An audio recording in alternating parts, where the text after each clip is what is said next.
Hi, this is Derek Cason for Triax57.com, and we're here with Dr. Jessica Fleck from Stockton University.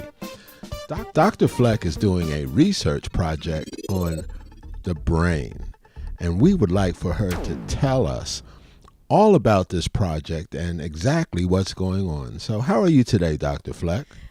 I'm good, thank you. Thank you for allowing me to tell the community a little bit about the brain research project that we're doing at Stockton University. So, Dr. Fleck, exactly what is going on with this project? Tell us all about it. It would be my pleasure. So with the project, we are studying how lifestyle, different activities that you may take part in as part of your daily life, how those different activities influence the brain itself. And so there's certainly research that suggests that exercise is good for the brain. Following a certain diet is good for the brain. Reading may be good for the brain.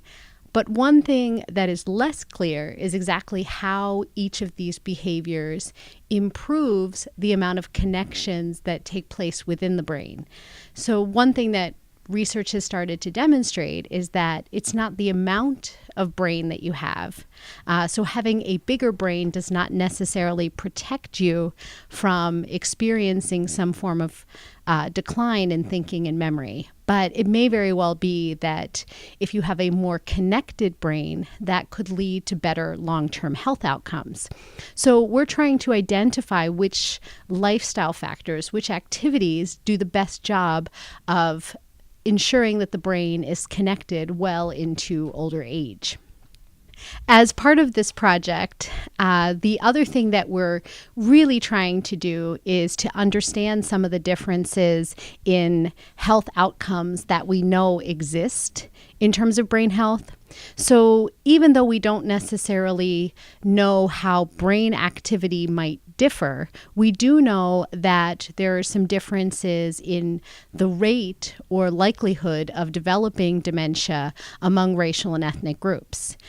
So we know that Asian Americans are actually at lower risk for experiencing dementia. We know that African Americans and Latinos are actually at higher risk. And one of the other things that we're trying to do with the project is to understand a little bit better why this is. Because if we know why the differences might exist among groups, we can start to develop interventions that are more targeted and can help people remain healthy longer, which is our main goal. So, Dr. Fleck, you are testing all different races. You're testing different age groups. Tell us what specific groups you are testing. Thank you. That's a great question. So in the project, we are testing African Americans, Caucasians, and Latinos from the community. Specifically, we're limiting ourselves to individuals who are between 45 and 64 years of age. And there's actually a reason for that. One of the interesting things that research has shown is that by the time you notice a significant change in your thinking and memory, your physical brain has probably been changing for 10 or more years. So we're starting to study younger and younger groups to identify the lifestyles and the behaviors that are actually associated with the best brain health. But in addition, so not only are we're looking for individuals who are 45 to 64 years of age, they also need to be specifically right-handed.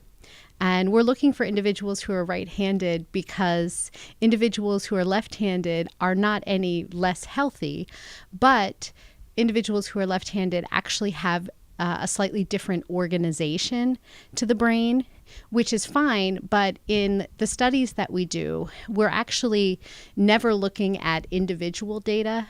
We're always looking for patterns across all of the participants or community members who volunteer to be part of the study. So sometimes having people who are left-handed in the mix can make it more difficult to identify any patterns that might exist. And then finally, to be eligible for the study, you do need to be able to read and write in English, even though being a native speaker is not necessary. So it is our understanding that you've had some difficulty in getting certain groups of folks to come in and volunteer for the study. In our own putting out advertisement for it, we have received from the public some trepidation or fear about African American men being experimented on in the past. And we think that this has had some effect on people not wanting to come in and be tested. So can you tell us, is this research that you're doing, is it safe, number one? And should people have any worry about a specific group of people being tested? So thank you for that question.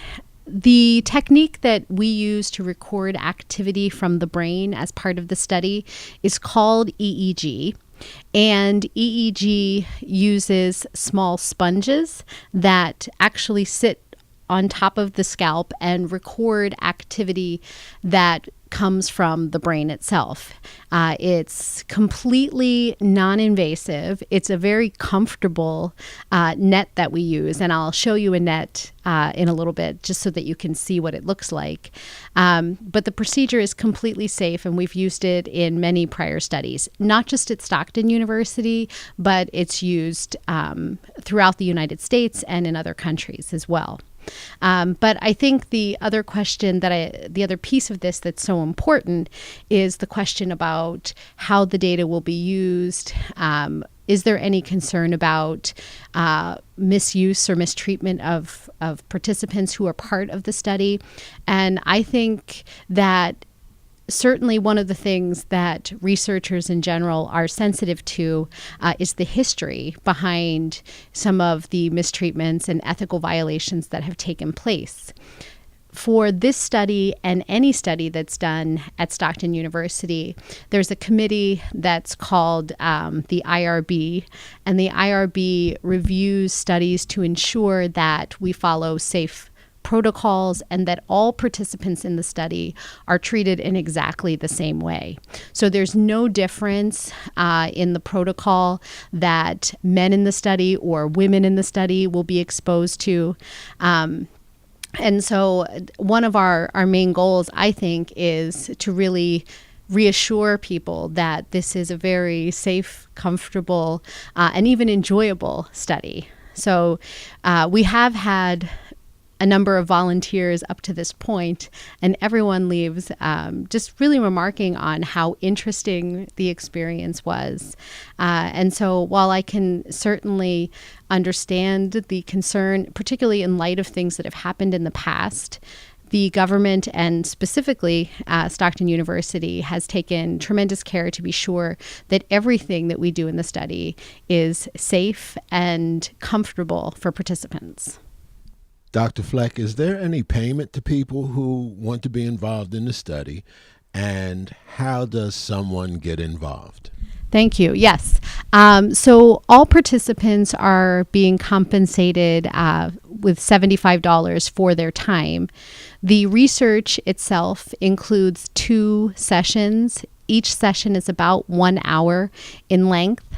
For people who want to be involved, and I hope you will, you can contact us in 2 ways. First, if you want to call, you can call us directly at our laboratory, and that number at Stockton University is 609-626-3444. Or you can go online. We do have a registration webpage, which is stockton.edu/brain research. And you can read a little bit more about the study there and also register directly. Thank you for your time. I think this is an interesting and exciting study that Stockton is taking part in, and we hope everyone in our listening audience takes the time to consider being a part of it. It is well worthwhile and a very good endeavor. And we'd like to thank you for Stockton taking part in doing something like this.